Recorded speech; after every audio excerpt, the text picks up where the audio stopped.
Initially, everything seemed to be fine, and even her fiancé appeared to be satisfied with the status of being a son-in-law to a baron. In the end, he began to abuse the power he gained through his position, and he started creating a harem while treating Lucy like a fool. After her parents couldn't handle it anymore, they demanded that the engagement be broken. However, things took a dark turn when the dude poisoned her parents. Ian is shocked when he hears this. Lucy mentions that the dude knows that if the engagement is broken, he would lose the power he had obtained, which is why he poisoned her parents and silenced the servants. Upon hearing this, Ian realizes that they are dealing with a scumbag. Lucy mentions that the dude might act almighty all he wants, but without getting married to her, he is just a regular commoner. He basically can't inherit the family's fortune either. Lucy reveals that this was why she escaped with the help of a servant, since she was prepared to die rather than marry the dude. However, it is obvious that he would continue chasing her to make sure that the marriage works. Because of this, Lucy has no choice but to beg Ian to help her escape safely. After hearing everything, Ian realizes that it is quite a serious situation, and he can see why it would be hard to do alone. With everything that is going on, Ian realizes that the whole matter is a bit complicated. Ian cannot just wrap his head around the mindset of those in power during medieval times. With tears in her eyes, Lucy assures Ian, while placing her honor on the Tyrian name. Ian asks Lucy why she chose him, and also wants to know what she would do if he betrayed her. Lucy replies that this dude is a scumbag, and even if he sold her out to him, he will just give him a few silver coins. She, on the other hand, can give him everything he wants, and Ian asks her what she means by everything. Lucy lets him know that she can even give him the Tyrian family if he wishes. Ian thinks about this and figures out that he could even marry Lucy, since she is offering to give him everything. For someone like him, who was the son of a farmer, to marry a noble would be an incredible opportunity. However, if it comes to this, he wonders what would come about his career as a mage. At the same time, he knows that living as a noble and engaging in politics isn't a bad life, but since he was born into a fantasy world, he believes that it would be better if he devotes himself to mastering magic. He figures out that by helping Lucy, he should be able to gain experience as a mage. In addition, he can even earn travel expenses, but at the moment, he just has to drive off the pursuers and leave the rest to fate. Ian then speaks up, telling Lucy that it would be better for her to ask someone with a sword for help than him, since mages aren't warriors. Lucy is about to start another round of persuasion when Ian tells her that since she is willing to pay, he can help her escape. However, he lets her know that whatever happens afterward is on her. The moment Lucy hears this, she covers her face and starts crying, sending Ian into full panic mode. He tries to comfort her, asking her if he said something awful because he was only trying to help. However, Lucy clears the air, thanking him for everything. She places her head on his shoulder, shedding tears on his shoulder. After the two are done, they step outside, and Ian is surprised to see Longtail tanning in preparation to meet his girlfriend. Longtail is happy to see him, and he asks him about his condition. Ian assures Longtail that he is fine, and he reveals that it looks like about time they head down the mountain because everyone is waiting. Ian thanks Longtail for the gift, and Longtail assures him that it is nothing. He then tells Ian to get on his back so he can give him a ride. Ian climbs the dragon, thanking him for the assistance. Just then, Longtail yells at Lucy to climb on too, since she is Ian's girlfriend. Ian quickly clears the air, telling Longtail that he has it all mixed up. While the two are busy talking about this, Lucy stands there totally clueless, wondering what it is that they are talking about. Ian then stretches his hand toward her, telling her to get on. Once the two are seated, Longtail happily rides out, heading in the direction of the other travelers. Meanwhile, the other travelers are trying to convince Reek that they need to leave the area before more bandits show up on site. Reek watches as two of the merchants argue with each other about whether bandits have what it takes to stick around or just run off. However, when they ask Reek for his stance on the whole thing, he tells them that they have to wait for the mage. The one who is in support is glad to hear this, while the other one is totally pissed. Reek is waiting on Ian to return because he is pretty sure that he didn't die, since he doesn't look like a weak mage. This is their belief until 10 minutes later when they were attacked by bandits. They get beaten up so badly that Reek regrets not running off when he had the chance. The leader of the bandits screams at them, telling them to stop crying while promising that he's going to make their deaths fast. Reek begs the leader, who has an eye patch, to hand over the girl. Reek asks him what he means by this, and the bandit leader explains that there is a girl with them who has blue hair, so they should not even try to play dumb with him. This is when it dawns on them that the bandits are after Lucy. Just when it is time for them to start looking for Lucy, it dawns on them that she is nowhere to be found. The bandit leader assumes that they are mocking him, and he grabs his sword, ready to cut them down, but suddenly, they spot Ian in the distance. The moment they see Ian coming their way, the group knows that they are saved already. The bandit leader doesn't know what is happening until he sees a drake charging towards them. Instead of being concerned with the imminent danger, his focus is on Lucy, who is riding on the drake's back. However, when his subordinates finally call his attention to the danger, he screams at them, telling them to run for it. After the bandits leave, Reek tells Lucy that she should be thankful that she is with the mage because the bandits would have hurt her. Lucy cannot believe that the man is pitying her when he is the one who looks like he was beaten with a brick. One of the merchants then asks the important question, asking his friends how the bandits know about Lucy. His colleague reasons with him, saying it is true because they started looking for Lucy the moment they arrived, which is quite awful for dudes who are from Heavenly God Church. The moment Ian hears the name, he realizes that it's been a while since he last heard about the church. Apparently, the religion of this world is the Heavenly God Church, and its doctrine forbids turning believers into slaves. However, human traffickers and slave traders threw away those commandments a long time ago. Ian is also surprised that even after seeing a mage and a drake, they still didn't give up on Lucy, which shows just how persistent they are. It then dawns on him that the situation is quite bad, and if it continues this way, they're going to catch up to her. Ian then asks Longtail if he can do a favor for him. Longtail assures him that he can, and Ian tells Longtail to drive away the bandits. In fact, if it is necessary, he lets Longtail know that he can kill them. Longtail gladly accepts the request, since it is coming from a friend. Without wasting time, Longtail goes after the bandits. Even though Ian doesn't want to actually kill the bandits, he has figured out that they are in a medieval fantasy world where killing and being killed are quite normal. He knows that he has to change if he wants to survive in this world too. Suddenly, his head starts getting fuzzy, and he realizes that he must have used too much Moronius language again. He holds his head in pain, and Lucy grabs him, urging him to be careful because it appears that he is overstressing himself. However, Ian assures her that he is fine. While the two are busy talking about this, Reek spots them and immediately assumes that they are dating. Moments later, the group continues their journey, and Ian rests in the back of the carriage to regain his strength. Surprisingly, he is getting a kill notification for every human that Longtail kills. Ian is amazed at how convenient the whole thing is, but is sad that he can't call Longtail out at the moment. Suddenly, Longtail contacts him, telling him that he has driven away the bandits, and Ian thanks him for helping him out. Longtail says he is happy as long as what he does makes his friends happy. Longtail then asks Ian if he is leaving already, and Ian says yes. Ian mentions that it is a shame, but it is goodbye for them. Basically, Longtail can't leave the mountain range, and Ian is disappointed that they might never meet again. Before they end their conversation, Longtail asks him if he is interested in the mystery of the Phoenix. Soon afterward, they arrive at Riverville, but Ian is totally distracted by what Longtail told him. Apparently, Longtail told him that there is an ice phoenix living in the northern mountains, so he urges Ian to go check it out. What Ian knows about the phoenix is that it is a bird that never disappears, even after death. Basically, it is not just the firebird as known in his other world. The phoenix is basically a bird that can change its form depending on its environment, whether it is ice, wind, rock, and the like. It is basically known as a monster with high environmental adaptability. This leaves Ian wondering if he can actually summon the phoenix. Since they have arrived at their destination, Reek walks over to Ian, telling him that they plan to go meet the Lord of the Territory, and he would like to know if he wants to come with them. Ian thinks about it for a minute and figures out that for Lucy to escape safely, it is better that she doesn't attract the attention of someone high-ranking, like the city lord. Reek urges Lucy to come with them, since she has nowhere to go, but Ian steps in, telling them that he and Lucy would rest at the inn before continuing their journey. The group is shocked when they hear this, and Lucy even plays along by placing her head on Ian's shoulder to get the group to believe the story. Reek laughs out loud because to him, it turns out that he is right about the two dating each other. With Reek and the others gone, Lucy asks Ian why he is using polite speech with commoners, and Ian replies that he is a commoner since he is a farmer's son.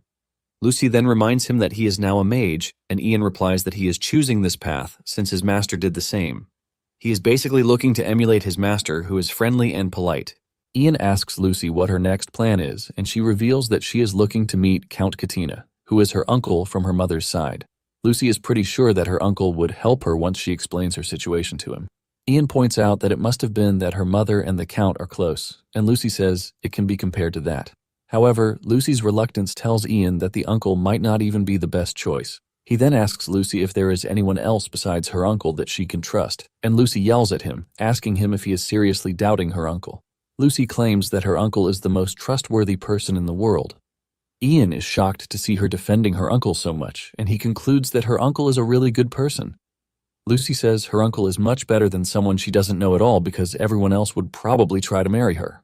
Lucy then shifts gears into another direction, saying she would not mind if someone like Ian proposed to her. However, Ian lets her know that their contract comes to an end the moment they meet Count Katina. Lucy scolds him, telling him that he is being harsh since a noble is offering to marry him. Ian piles on the misery, telling her that there are loads of women out there aside from her. This hurts her feelings, and she walks off in anger while telling Ian that he is basically the worst. Shortly afterward, they arrive at the inn, and Ian informs the attendant that he would like to stay a few nights. In addition, he would like to use the bath, and he hands the attendant a pouch full of gold coins while asking if it will be enough. With a smile on her face, she assures Ian that it is more than enough while informing him that she is going to prepare a room for him immediately. The attendant then asks Ian if Lucy will be taking her bath too, and Lucy yells out in embarrassment, saying no.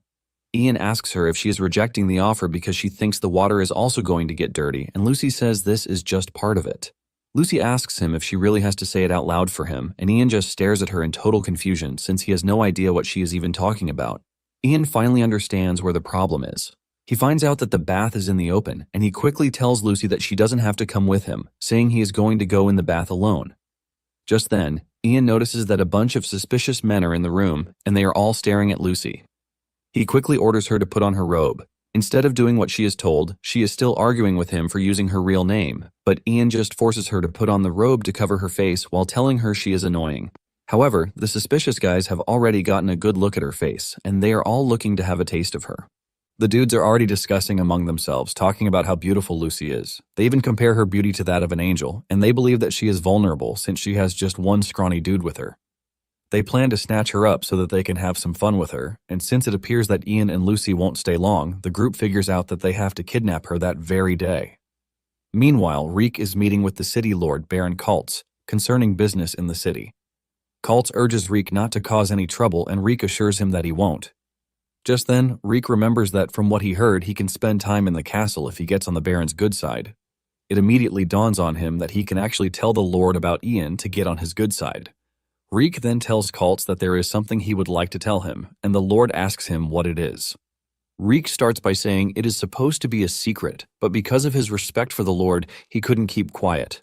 Reek then reveals that during his travels, he encountered a mage, and the mage defeated the bad guys to save them. Reek talks about Ian like some sort of deity, but this gets Kaltz worried. Reek continues by telling Kaltz that Ian is currently staying at the inn in the town.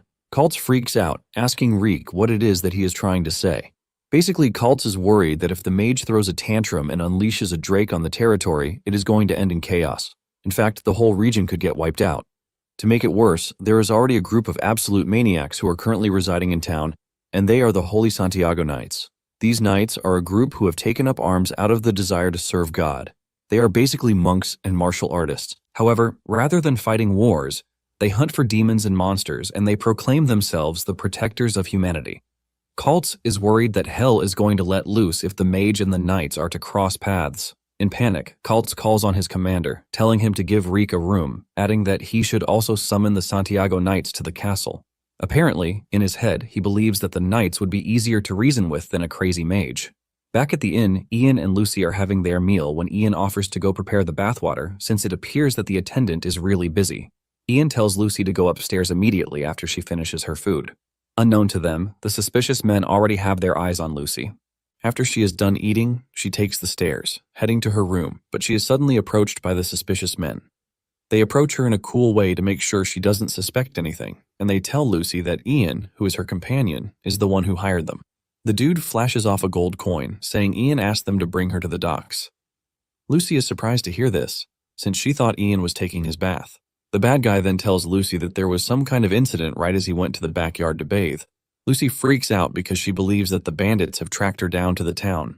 Scared about the whole situation, Lucy doesn't hesitate before following the dude. As they rush through the back, she suddenly spots Ian preparing the bathwater across the fence.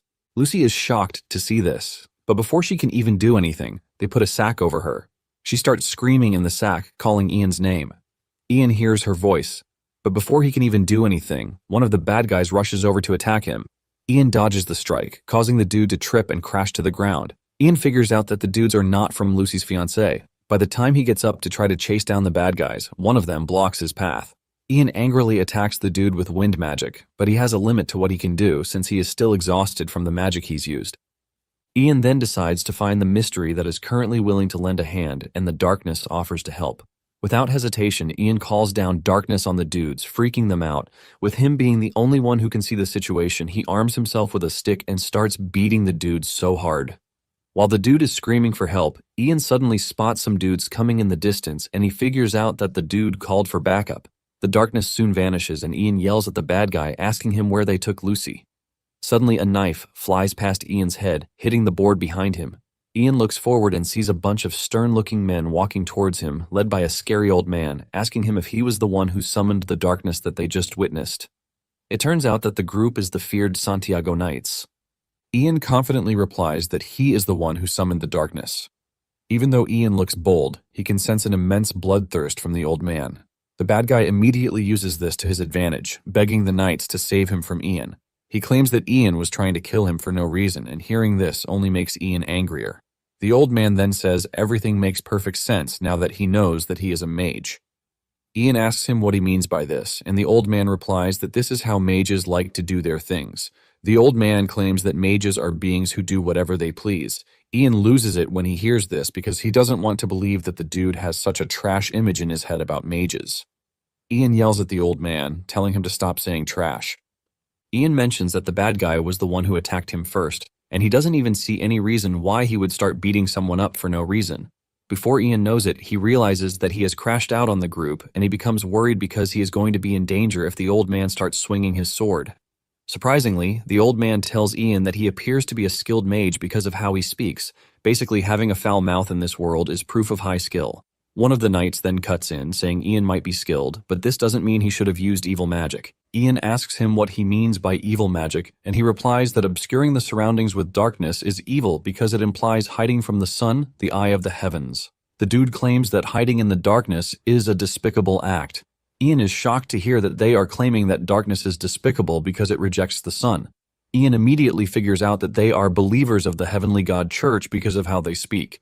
Ian decides to educate them, asking them if it is not the providence of the heavens that day and night can coexist. He asks them why darkness exists if the Divine One only dwells in the light. The moment they hear this, they become mute, and Ian continues yelling at them, saying he didn't create darkness because it existed, because the Divine Being wanted it to exist. Thanks to how angry Ian is, his scream almost renders the big guy, who is asking him dumb questions, deaf. This leaves the knights to come together to talk about what Ian just said. After so much deliberation, they finally agree with Ian, saying that without God's permission, no one could possibly cast darkness under the sun. Once they have all seen reason in what he said, Ian asks the knights if he can leave because his sister was kidnapped. It immediately dawns on the old man that the bad guy Ian was beating up is an accomplice to the kidnappers, and Ian confirms this. The dude realizes that he is done for, and he tries to change the narrative, but the old man orders that they take him away. The old man tells the big guy, Dietrich, to stay behind to keep an eye on the bad guy. The old man then tells Ian that they are going to lend him a hand to retrieve his sister as an apology. Shortly afterward, they arrive at the docks to find the kidnappers just leaving on a boat. The knights are pissed when they see this, and the old man orders his men to bring forward their boat so that they can chase down the kidnappers. Upon hearing their slogan, Ian finally figures out that they are knights, and he urges them not to use the boat. He lets them know that he is just going to pull the boat closer, so they should just throw a hook into the boat when he does. The old man is surprised when he hears this because he believes that Ian is just a user of shadow magic and never expected him to be able to use water magic. Ian reveals that he has completed the beginner level in several different schools of magic, and the old man is surprised to hear this since the mages he's found on the battlefield could only use one type of magic. In addition, he doesn't expect Ian to be able to cast spells, since he claims that he has only mastered the beginner level. Ian then gets into action, and he calls on the river to heed his command. The river follows his word, and a huge typhoon hits the water, shocking the knights because Ian is displaying a magic that even surpasses the water magic used on the battlefield. Before the kidnappers know what is happening, the water's current turns the other direction and starts leading them back to the docks. In the end, the kidnappers are captured, and Lucy is saved.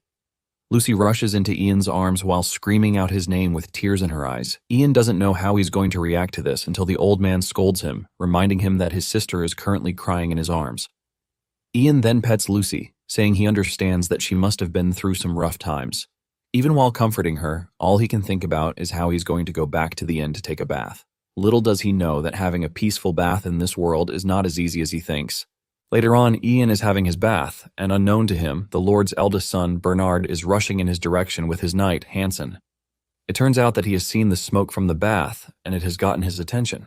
Ian is surrounded by the Santiago Knights when Bernard rushes into the yard, asking Ian what he is doing. Ian casually answers the dude that he is obviously taking a bath.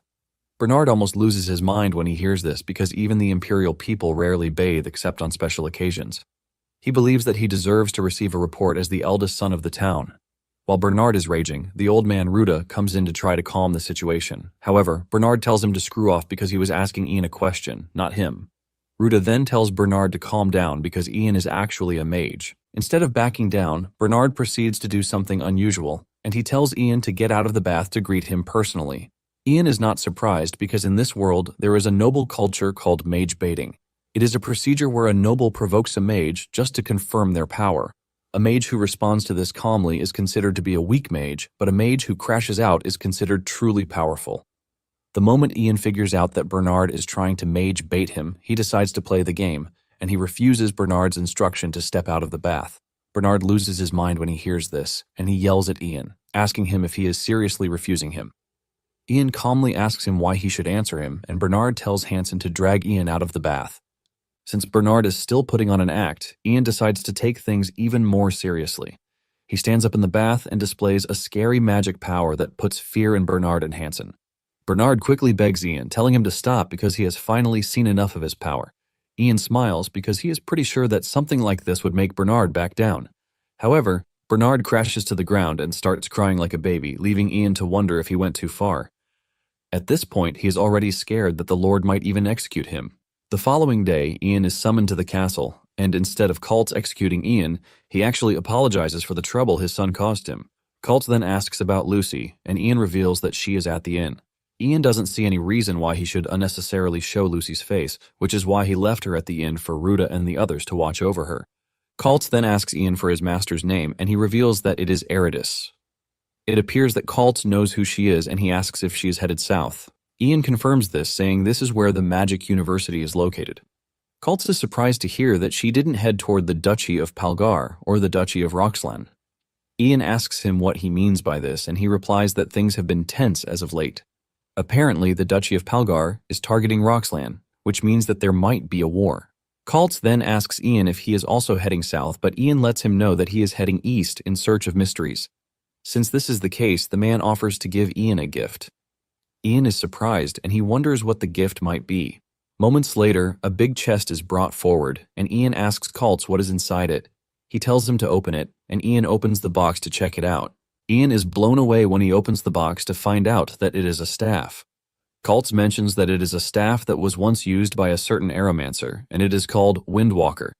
Ian is impressed by the name, and he grabs the staff to check it out. The staff that has a red orb in the middle of the arc looks pretty cool in Ian's hands, and Colt confirms this. Ian smiles because the situation appears like he just got a mage's starter item. Colt tells Ian that it is an expression of his gratitude for forgiving his son's rudeness. He asks Ian if he likes it, and Ian assures him that he does, thanking the dude for the staff. When Ian returns to the inn, he is met with another case of emergency, as claimed by Lucy. Ruda takes Ian to a bird cage where a crow is being held. He explains that a hunter caught the crow that morning and was about to eat it, but Lucy stopped the hunter. Lucy mentions that she saved the crow because Ian's last name is Raven, and since crows and ravens are relatives, she thinks it would be cool. She is so sure that Ian would love the gift, but Ian breaks her heart, telling the hunter to go ahead and eat the crow, while apologizing for the trouble that Lucy caused.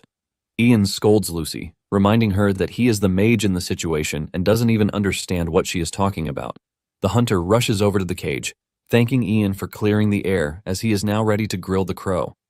Ian is about to leave the room when he hears the crow's voice speaking to him, begging Ian to save him. Ian immediately rushes back, telling the hunter to calm down. Ian then communicates with the crow, asking it what it is, and the crow only urges Ian to save it. However, Ian yells at it, telling it to answer the question, but Ian soon realizes that the crow doesn't even understand Moronius's language, which means that there is a possibility that it lacks mystery. The only thing the crow keeps saying is to beg Ian to spare it, and Ian is forced to tell it to shut up. assuring it that he is going to help it. The crow continues yelling for help, forcing Ian to scream at it. The crow immediately goes quiet, and Ian realizes that the crow might not understand human language, but it can actually read the room. The hunter is surprised when he realizes that Ian is actually communicating with the crow, and Ian reveals that the crow wants to be saved. Ian then tells the hunter to leave the crow with him in the meantime.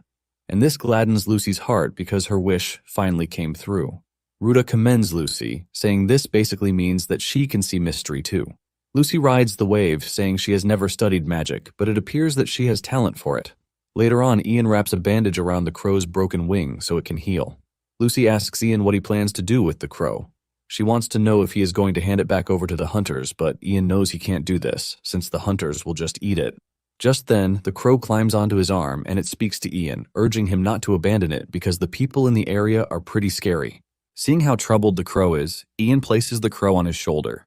Lucy asks Ian if he is currently communicating with the crow, and he says yes, but he wants to believe that this is just a temporary situation until the crow fully heals. Lucy brightens up and says that they have to give the crow a name. She immediately suggests that they name it Obsidian because it has beautiful black eyes. However, Ian argues that this is too long, so he suggests that they shorten it to Oberon. The crow appears to like the name as it spreads its wings on Ian's shoulder, and Ian is surprised that it actually likes the name. Just then, Lucy tells Ian what she's been thinking. She suggests that they travel with Ruta and the other knights. Lucy believes that it is actually better than traveling alone, and Ian realizes that this is actually a good suggestion because it would not be easy for bandits to easily attack them. However, it is going to be a problem if they are not heading the same way as them. Ian is thinking about this when Ruta enters the room, asking Ian what he is thinking about. Ruta lets Ian know that he might be a mage, but traveling alone with a woman is quite dangerous. Ruta suggests that they make a deal and reveals that they are currently on their way to capture a monster that appeared in Baron Katina's territory. Ian asks him about the monster, and he mentions that it is a manticore. A manticore is a notorious beast known for its cruelty and enjoyment for killing. Ian then asks Ruta if he is suggesting that they capture the manticore together, but Ruta says no, revealing that he doesn't want Ian in danger. However, if he is willing to help, they are not going to stop him. Ian takes a minute to think about it and tells Ruta that he is not interested, but Ruta grabs him, urging him to hear him out first. Ruta says what they need from him isn't hunting, and he reveals that they are a knight order formed by a monastic group of the Heavenly God Church.